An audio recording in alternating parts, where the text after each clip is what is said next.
You're doing it wrong, is what everyone told me on the last deck leveling video I made for the X300 and X500 series John Deere tractor. I got tons of comments about how stupid I was, but I'm back to defend my method as the quickest, fastest, and easiest way to level your deck.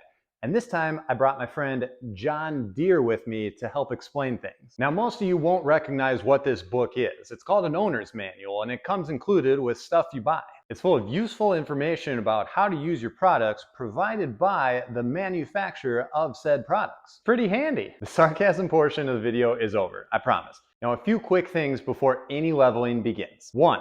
Check your air pressures in all 4 tires. Air pressures can make a huge difference, and you want to get that squared away. My tractor wants 14 psi up front and 10 psi in the rears. Now, if you want a fancy digital tire gauge like the one I'm using, check the video description. I've got the link for the exact one I'm using down there if you want more information. Next, you need to be on level ground. Now, my garage floor is sloped because I have floor drains, which makes it awesome for draining water, but not so great for leveling a deck. I moved my tractor to the apron right outside one of my garages because that concrete pad is perfectly flat, and that's what you want. Now, lots of people are familiar with this type of gauge. It involves getting under the mower deck and actually measuring the height of the blade itself with this end of the gauge right here. They're not bad, but I find them cumbersome, difficult to use, and overall, I'm just not a big fan of that method. The method that I'm going to be showing you is, in my opinion, the fastest and easiest way, and those are 2 things that I put high value on. Now, I need to set my deck at 2.5 inches. That's the optimal height for adjusting the deck according to John Deere. Raise the deck up all the way, make the adjustment on the knob, and then put it back down. There are markings and diagrams and lots of pretty colors on that deck height adjustment knob to help you out and make sure that it's in the right spot. Now, you also need to make sure that the anti-scalp wheels are not touching the ground. And I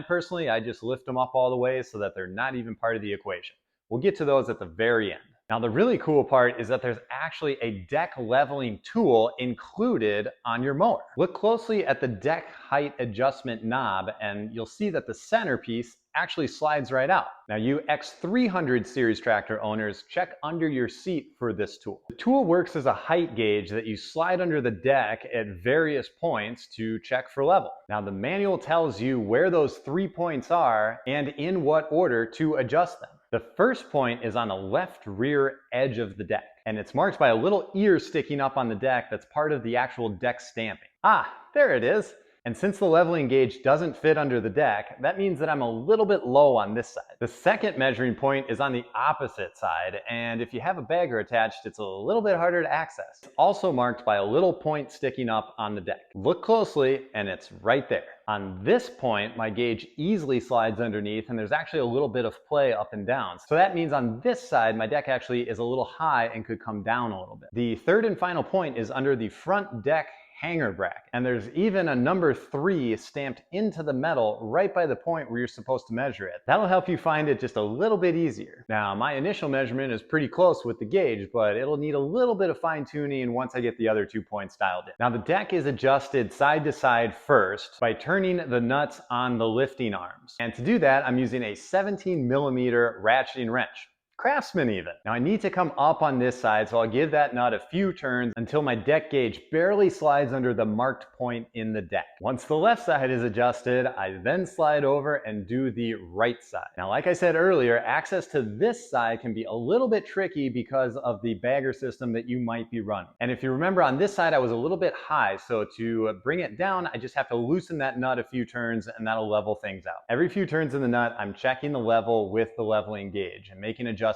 according to that. Now that I have both sides level, I quickly bounce back and forth and just give them one more final check. If you make too much of an adjustment on one side, it can actually adversely affect the other side. So if you go really high on one side, it can actually bring that other side down a little bit. So again, it's important to bounce back and forth and check both sides even when you think you've got them. Now, up to the front for the final adjustment point. Now remember, this point is marked with a 3 stamped in the side of the metal to help you find it. The hanger for the front bracket is adjusted by 2 nuts on the threaded ends. Back off the jam nut to allow for movement and then make equal adjustments to each of those threaded ends. Now, I bet you thought it was a 17mm, just like the lifting arm nuts were, right? No, it's actually an 18 millimeter for this one, so that's cool. Now, when I think I've got all 3 points done, I do one final check where I go around and just take one more look, measure everything, make sure it's all dialed in and ready to go.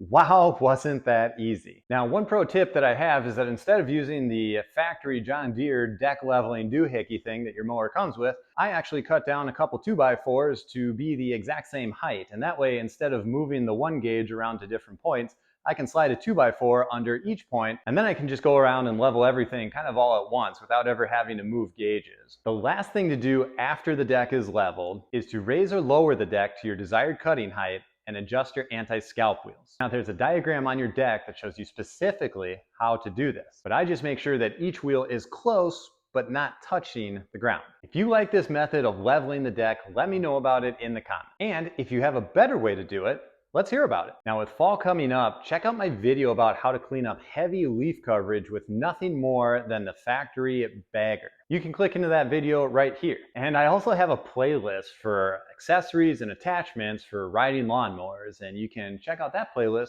right here as well. Thanks for watching. Bye.